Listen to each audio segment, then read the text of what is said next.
her goal is not in her. Assalamualaikum warahmatullahi wabarakatuh. Perkenalkan, nama saya Regita Lutfiani. Saya berasal dari jurusan Hukum Tata Negara, Institut Agama Islam Negeri Batu Sangkar. Sebelumnya yang saya hormati yaitu Bapak dosen pengampu mata kuliah Politik Hukum, yaitunya Bapak Bustamin Esos MAP. Baiklah, di sini saya akan mempresentasikan hasil dari resume saya tentang pengantar politik hukum, yaitu saya akan mempresentasikan 3 subbagian dari pengantar politik hukum tersebut. Yang pertama yaitu pengertian dari politik hukum, yang kedua yaitu ruang lingkup dari politik hukum, yang ketiga yaitu tujuan dari politik hukum. Baiklah, yang pertama saya akan menjelaskan tentang pengertian dari politik hukum. Pengertian politik hukum secara etimologis, istilah politik hukum adalah kata terjemahan dari bahasa Belanda, recht politik, yang berasal dari 2 kata yaitu recht dan politik. Recht yang berarti hukum, sedangkan kata politik dalam kamus bahasa Belanda memiliki pengertian beleid. Dengan demikian, politik hukum bisa diartikan dengan kebijakan hukum. Adapun kebijakan sendiri dalam bahasa Indonesia berarti rangkaian konsep dan azas yang menjadi garis besar dan dasar rencana dalam pelaksanaan, kepemimpinan, dan cara bertindak. Pengertian politik hukum menurut para ahli, yang pertama yaitu Teuku Muhammad Radi, mendefinisikan bahwa politik hukum sebagai suatu pernyataan kehendak penguasa negara mengenai hukum yang berlaku di wilayahnya atau disebut dengan ius constitutum, dan mengenai arah perkembangan hukum yang dibangun atau ius constituendum. Sedangkan menurut Satjipto Raharjo mendefinisikan bahwa politik hukum sebagai aktivitas memilih dan cara yang hendak dipakai untuk mencapai tujuan sosial dan hukum tertentu dalam masyarakat. Menurut Patmo Wahjono mendefinisikan bahwa politik hukum yang diartikan sebagai kebijakan dasar yang menentukan arah, bentuk maupun isi yang akan dibentuk.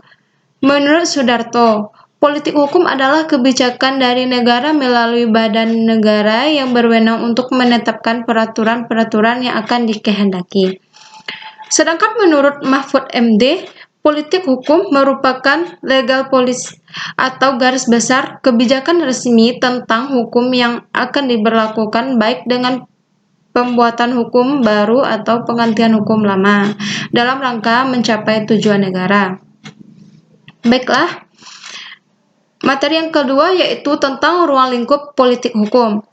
Ruang lingkup politik hukum, wilayah kajian disiplin politik hukum adalah meliputi aspek lembaga kenegaraan pembuat politik hukum, letak politik hukum, dan faktor internal dan eksternal yang mempengaruhi pembentukan hukum suatu negara. Dapat diambil ruang lingkup atau wilayah kajian politik hukum sebagai berikut. Yang pertama yaitu proses penggalian nilai-nilai aspirasi yang berkembang dalam masyarakat oleh penyelenggara negara yang berwenang merumuskan politik hukum. Yang kedua yaitu perdebatan dan perumusan nilai-nilai dan aspirasi tersebut ke dalam sebuah rancangan peraturan perundang-undangan oleh penyelenggara yang berwenang merumuskan politik hukum. Yang ketiga, yaitu penyelenggara negara yang berwenang merumuskan dan menetapkan politik hukum. Yang keempat, yaitu peraturan perundang-undangan yang memuat tentang politik hukum tersebut. Yang kelima, yaitu faktor-faktor yang mempengaruhi dan menentukan suatu politik hukum baik yang akan, sedang, dan yang telah ditetapkan. Yang keenam, yaitu pelaksanaan dari peraturan perundang-undangan yang merupakan implementasi dan politik hukum suatu negara. Baiklah, yang ketiga yaitu tujuan dari politik hukum. Tujuan politik hukum menetapkan suatu gagasan atau cita-cita yang mengisyaratkan kepada pembentukan peraturan perundang-undangan supaya dapat menata suatu sistem hukum di Indonesia yang memenuhi kebutuhan dan tujuan masyarakat, bangsa, dan negara. Indonesia menuju suatu masyarakat yang adil, makmur, dan sejahtera berdasarkan khususnya yang dapat dalam konsideran menimbang suatu perundang-undangan, yaitu yang pertama yaitu menjamin terpenuhinya nilai-nilai dasar yang terkandung dalam Pancasila dan pembukaan Undang-Undang Dasar 1945.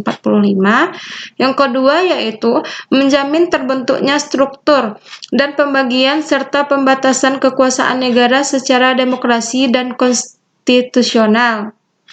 Dan yang ketiga, mewujudkan kehidupan masyarakat yang adil, makmur, sejahtera, serta kebahagiaan, kedamaian, dan ketentraman dalam bangsa dan negara. Dan yang keempat itu memberikan kepastian perlindungan dan kesejahteraan sosial bagi seluruh rakyat yang ada di Indonesia. Yang kelima yaitu menjamin kekuasaan kehakiman yang merdeka. Baiklah, itu resume saya tentang pengantar politik hukum. Kalau ada kata-kata saya yang salah, penjelasan saya yang salah, saya mohon maaf. Saya sudahi dengan membacakan Assalamualaikum warahmatullahi wabarakatuh.